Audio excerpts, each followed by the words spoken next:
introduce now our speaker.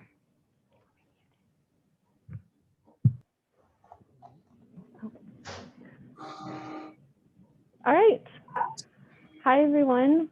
My name is April. This is Rossana. We're research and development engineers at Medtronic in Santa Rosa. So like she just said, if you guys have questions throughout the session, feel free to use the chat box and we'll get to them at the end.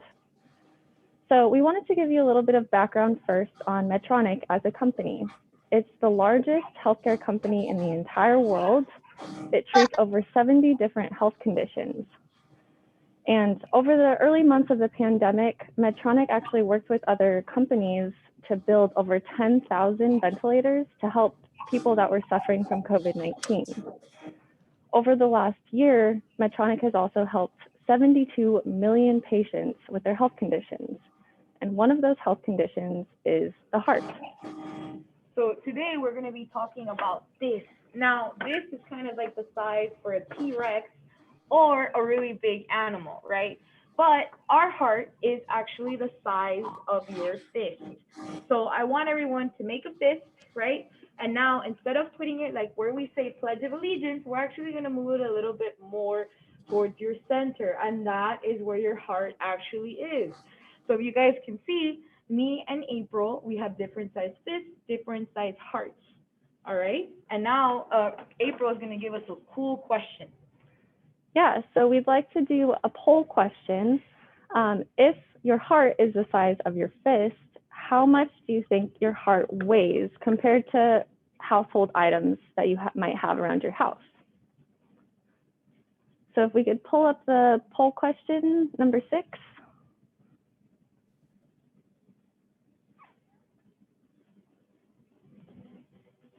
And we'll give you guys a few minutes to fill it out. Imagine how much does it weigh, your heart?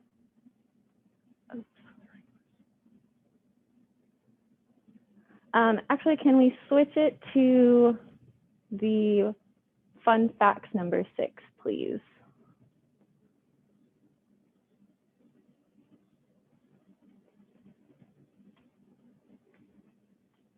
Perfect, thank you.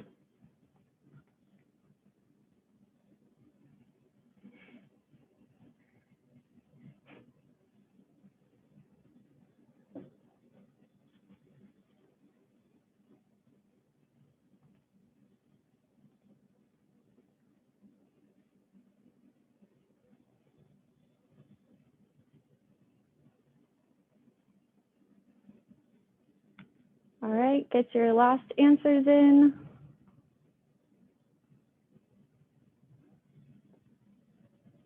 Two baseballs, nice job guys, that is correct. 2 baseballs is about the size or weight of your heart.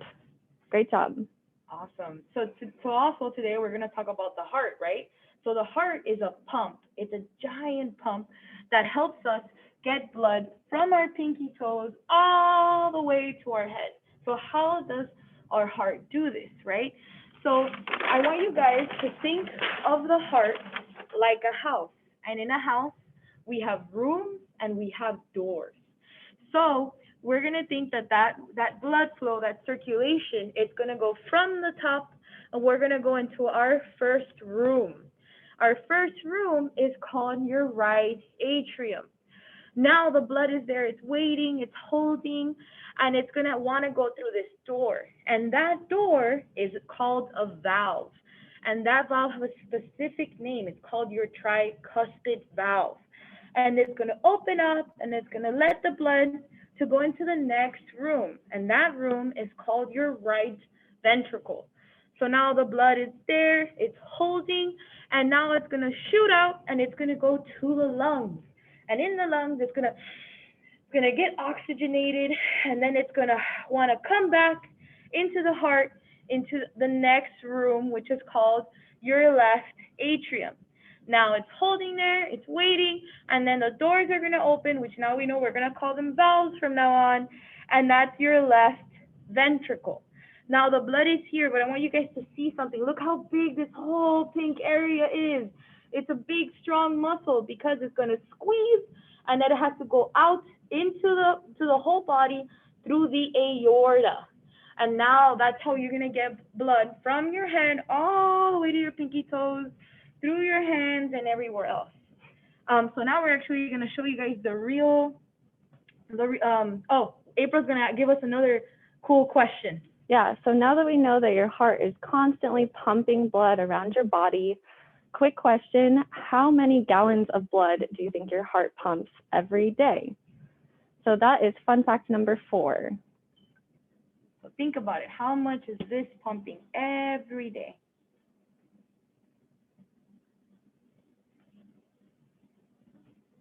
Is it A, 800 gallons, B, 1,000 gallons, or C, 2,000 gallons?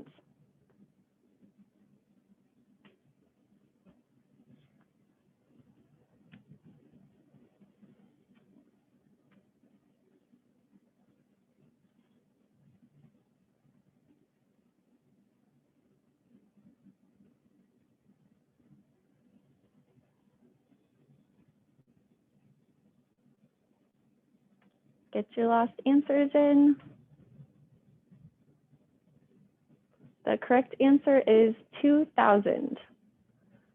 So almost, guys, but it's actually 2,000 whole gallons that your heart is actually pumping every single day. Wow, April, that's a lot. So now we're gonna transition and we're gonna show you guys the pig heart. Now, some cool stuff about the pig heart is that actually the top part, which remember that we said that the heart has rooms, these are the atria and these are your ventricles. And the heart is, the pointy part of the heart is the apex of the heart, right? So now I'm actually gonna hand it to April and we're gonna go through the same flow. So that blood is coming up, right? And now it's gonna go into the first room, which is your right atrium.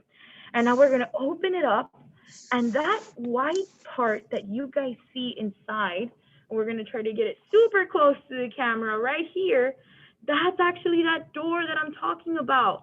That's the valve. So now that valve is closed, right? And now what's gonna happen is that what's gonna open up and the blood is gonna go into the next room. And what's that room called? Your right ventricle, this area right here. So remember, we're coming from the top of the heart through that valve right here, that white part, into the next room, which is your right ventricle. From here, the heart is gonna squeeze, and then remember that it shoots up into the lungs, and then it gets oxygenated, and now we're gonna come back to the heart. And in that process, it's gonna go into which room? So let's open up the flap and we're gonna see it goes into your left atrium. And what's that big white piece right there? That's the valve. How cool is that? And that's what opens and closes to let your blood in. Now that is gonna go into the next chamber. And right here, this chamber, whole chamber right here, is your left ventricle. But I want you guys to see something super cool. Now, what can we tell about this side? It's really thick, right? And that side where April is, that little pouch right there that I'm pointing at right here, you guys see how skinny it is? That is the right side. So now why is the left side of the heart thicker? Because it has to do this big contraction, and it's gonna squeeze, and that's when the blood goes through the aorta and it goes into the body, right? So now we're gonna talk about that motion, which is the heart squeezing and closing. So when you're in your house and you close the doors of your room and you slam it, it makes a noise, right? So think about it, our heart is squeezing and relaxing, squeezing and relaxing. So we're closing and opening those doors, and that actually makes a noise. It's a heartbeat. So your heart is constantly beating every day, all day. But the cool thing is that when you go to the doctor, he uses an instrument that he puts on your chest, and what is he hearing? Your heart, those rooms in your heart, the doors closing and shutting, those valves. So next time you go to your doctor, tell him, I know you're listening to my heartbeat. And your heartbeat actually has a sound. It's called lub-dub. So next time you go to the doctor, make sure to tell them, I know you're listening to my lub-dub, my heartbeat. And now April has a cool question for us. Yeah, so now that we know that your heart is constantly beating, your heart is constantly moving blood through your body, on average, how many times do you think your heart beats in your whole entire life? So that is fun fact number 1. Is it A, 2.8 million? Is it B, 2.8 billion? Or is it C, 2.8 trillion? They're all very big numbers, but do your best guess.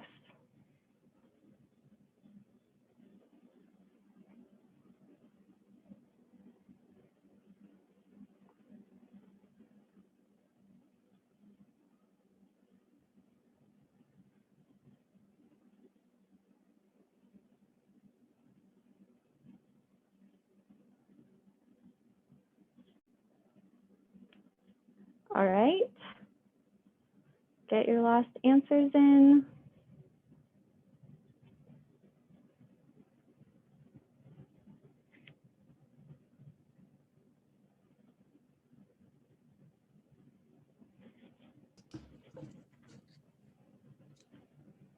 So we'll close the poll. The correct answer is 2.8 billion.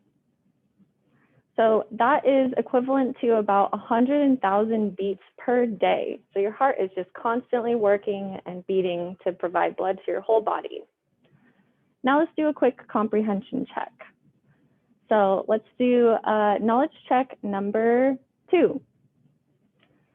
So the movement of blood through your body is called what? Do you remember what Rossana said?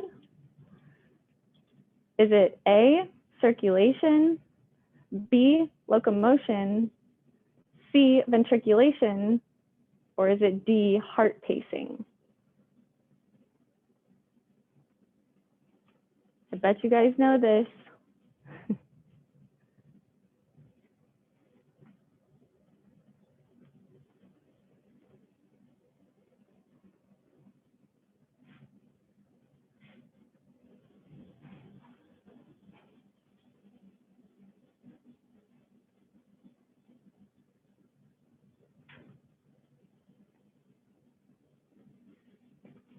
All right. We'll close that. The correct answer is circulation. Great job. Most of you got it correct. That's awesome. All right, let's do one more knowledge check real quick. How many chambers are there in the heart? Remember when Rossana was talking about rooms? How many are there? Don't cheat now. Don't look. This isn't here. That's knowledge question number 1. Is it A, 6, B, 5, C, 4, or D, 3?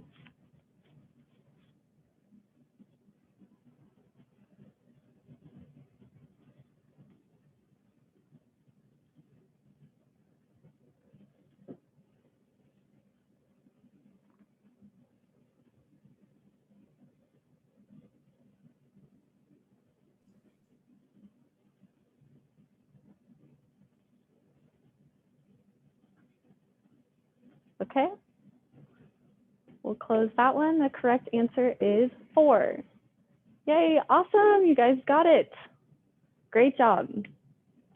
So now let's move on to how Medtronic actually treats conditions where maybe someone's valves don't work very well. So first I'm going to show you what Medtronic makes to replace if someone's doors don't close all the way or aren't functioning properly. This is a Medtronic valve right here. So this is a replacement for someone's valve that doesn't work anymore. This on the top here is showing when someone's valve doesn't work anymore. Basically, it's hardened, it can't actually close, it's not flexible. Down here is a healthy valve replacement. So all of the valves are actually closed, and so it can keep the blood in one room or one chamber, like Rossana said. So that's great. The way to keep your valves healthy is to eat healthy foods, exercise regularly, avoid junk food, so that your valves doesn't look like this. The other medical device that Medtronic makes is called a pacemaker. So when your doctor is listening to your heartbeat through the device that Rossana showed you, they're making sure that your heart is beating at a regular pace, or it sounds normal. For some people, their heart doesn't beat regularly, and so that's where this comes in. It's called a pacemaker. So for people's hearts that might beat too fast, this will slow their heartbeat down. People with slow heartbeats, this will actually speed their heartbeat up. Now, this is an example of good engineering. So this pacemaker is about this big. It goes inside the person's chest and was made about 6 years ago. Now, this is a device, a pacemaker, same device, but we made it to the size of the pinky. And that was built just 1 year ago. So that's an example of good engineering, trying to make things smaller so that people can get out of the hospital faster. So now we'll transition to heart health. So we'll do a quick fun fact, number 3. The bigger your heart, the better. Is that false or true?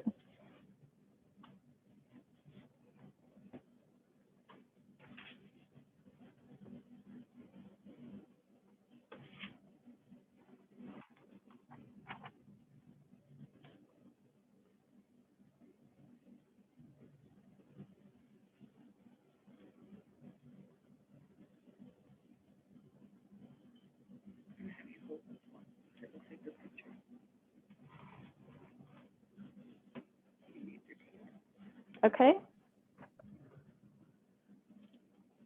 So the correct answer is false. Great, most of you got it. So if your heart is actually large, that means it's not working properly and it's having to work extra hard. And so a big heart is actually not a good heart. And Rossana is going to talk through that. So I'm going to show you guys this picture. And I want you guys to see what a healthy heart looks like. And if we see where April, the heart that April's holding, we see a little bit of fat here and a little bit of fat here. But this is good because it's protecting your heart and it's protecting the inside, right? But if we see on this picture, you see how this heart has too much yellow, too much fat over it. The way I want you guys to think about it is that when you go outside and you wear one sweater to stay warm, you can still move, you can still play sports, I can move my hands, but if I wear too many sweaters, you're gonna kind of waddle like a penguin and you can't move. You can't play sports, you can't ride your bike, you can't move. So your heart is acting like this. When we have a healthy heart and you're just wearing one sweater, it can move and it can beat, right? And that beating noise is what your doctor listens to. But if it's unhealthy, it's struggling to beat and it just can't. And that's what causes damage internally of the heart. Now, to make sure that you stay healthy, like April said, you want to make sure you eat your vegetables, you eat a healthy diet, stay away from junk foods. And what is the heart? The heart is a muscle. So just how we work out our arms and we lift weights and we ride bike and we run and we play outside, guess what that's working out too? Your heart. So that's why it's important to make sure to get a walk in, play sports, eat healthy. So me and April won't have to keep fixing broken hearts. All right, guys, we're gonna open up the floor for questions now.